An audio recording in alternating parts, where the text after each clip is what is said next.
This is A to Z with Mark Zinno, part of Locked On Sports Atlanta, and it starts now.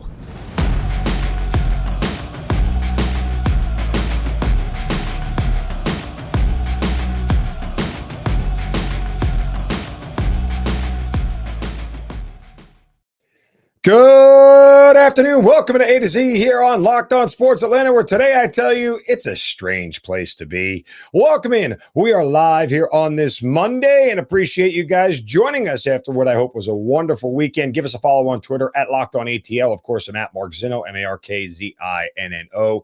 A lot to get to with Falcons minicamp starting this week. An interesting response from the PGA to the Live Tour, and a whole lot more on this Monday edition. But let's start today with winners of 11 in a row, the Atlanta Braves. And can I also start with a little I told you so dance? Told you. Yeah, June 15th, they would be above 500. With them being officially 7 games above 500 after this weekend series. They will not be below 500 on June 15th. They will be above it. So now I will do my victory lap. I told you so. Victory lap around. I told you so. God, I'm tired of being right. Anyway, what has happened with this team has been the perfect combination of hitting, good pitching, a solid bullpen. It's kind of like the way the team was designed and put together and what we expected them to be from the beginning of the year. And look, the winning streak's going to come to an end at some point, right? And I honestly believe it's going to come to an end here during this national series. But there is a sense of they've kind of found their way now, okay? And they needed to do so, and they got it right. And lo and behold, the Braves are now back into a position where fans feel a lot more comfortable. And the strange place to be is, I guess, Braves Twitter or Braves fandom. Oh, my God. It's unreal. And it's even some of the media members in this town, like, some of the folks who were screaming and panicking week 1 of the season. Oh, it doesn't look good. Oh, no, maybe we need to make some changes. Oh, God. I got an idea. Let's package Spencer Strider and Adam Duvall for somebody. I mean, the ridiculousness of things that were happening at the beginning of the year, and even towards the end of the month of April, when I kept telling people, relax. It's going to be okay. They're going to figure this out. They're too good now. Remember there was a sentiment, maybe the Braves clubhouse needs an a-hole. Remember that one? Who was the a-hole during the 11-game win streak? I'm curious. I don't know who the a-hole was. I don't know that anybody stepped up to say, hey, I'm an a-hole. By the way, usually that's my job. But anyway, we digress. So all these things and all these suppositions that happened, they just needed to start playing better, and they have. It was a simple closed-door meeting. We talked about it last week. Brian Snitker spoke to the team, and everybody seemed to get right. And they look like they're a lot better. And here we are 11 games later, undefeated in the month of June. Yay. And one of the biggest things that has really set this whole thing off is Ronald Acuna and what he has done offensively has changed what the rest of this lineup does.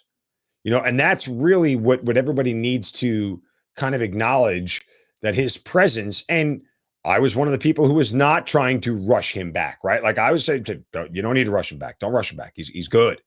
Let him go. Chill. I mean, Ronald Acuna, and let's just look at this objectively. When he came back in May, okay, he batted .292 and he only hit 2 home runs. And he only stole 7 bases. I mean, he had a good OBP of 411, but what has he done in the month of June in this 11-game win streak? He's batting .368. He's got 4 home runs. He's slugging .737. His OBP is .457. His OPS is 1,193. I mean, he's an entirely different player, and he's part of the reason why this whole thing has happened. And I think he's only not reached base I'm looking at it right now, in 1 of the games during this 11-game win streak. Right? I think he's not reached base only. He's walked there. Well, yeah, only 1 game, a game in Colorado. He has not reached base during this streak. So Ronald Acuna on base equals more runs, which equals better team, which equals a whole lot of other things. Here we are. The other thing I told you guys that is paramount to remember is that when the Braves were, 12 and 15 and people were still panicking and it was like, oh, but they're 7.5 games out of first place. Oh, Braves actually fell to 10.5 games out of first place. And what did I tell you then? Folks, the Mets are playing better than 700 baseball. They were playing 710, winning 71% of their games. I told you they would come back to earth. And they have. They're currently playing 640 baseball. Now, that may not seem like a bad drop-off because it goes from 710 to 640, but guess what? That 7% is kind of huge. And what has happened here is that along the way, the Braves have managed to pick up 5 games. They're 5.5 out now, and nobody's panicking. Why? Because you don't have to. Because I told you the Mets were going to come back to earth. And look, an 11-game winning streak is not common. You're not going to get another one of these this year.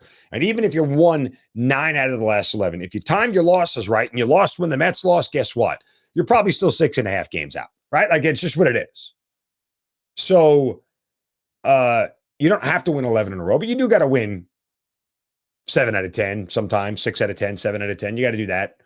You got to win most series, and that's what the Braves have done. And the doubters and the skeptics, to me, and this is where Braves Twitter comes in, are just absolutely laughable. Oh, they did it against the worst teams in the league. It was against Colorado, stinks. Oakland's terrible. Pittsburgh sucks. And you know what the Braves didn't decide to do? Play these 3 teams in the first week of June. That was predetermined before they threw a ball in spring training that those are the teams they were playing this month. Predetermined.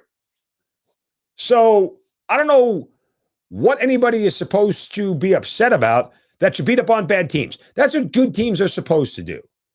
Oh, wait till they play some good teams. They will.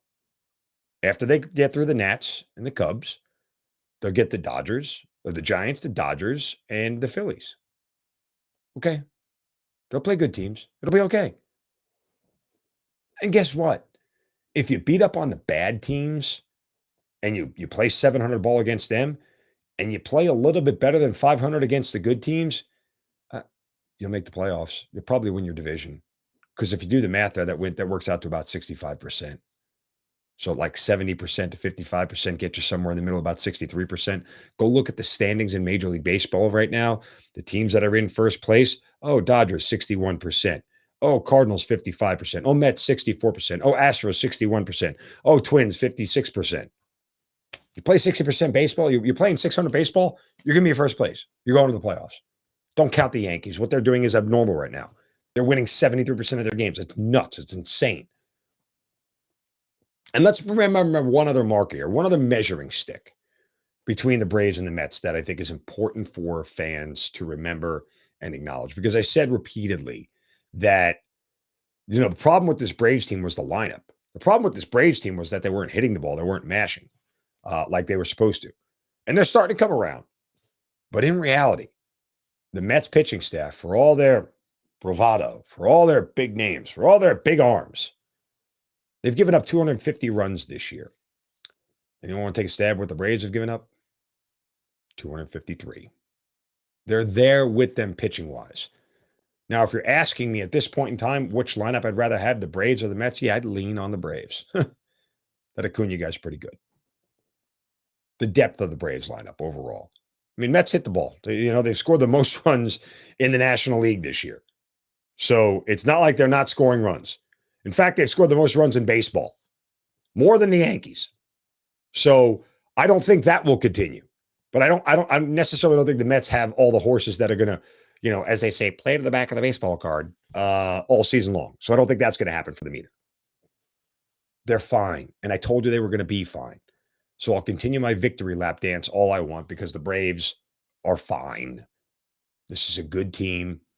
It's well managed. It's well coached. They have enough talent. Pump the brakes. All right, we get back. Let's look towards the Falcons mini camp, mandatory mini camp coming up. And what is Deion Jones still doing on the roster? We'll answer that question coming up next right here on A to Z on Locked On Sports Atlanta, free on YouTube, and wherever you get your podcast, you search Locked On Sports Atlanta.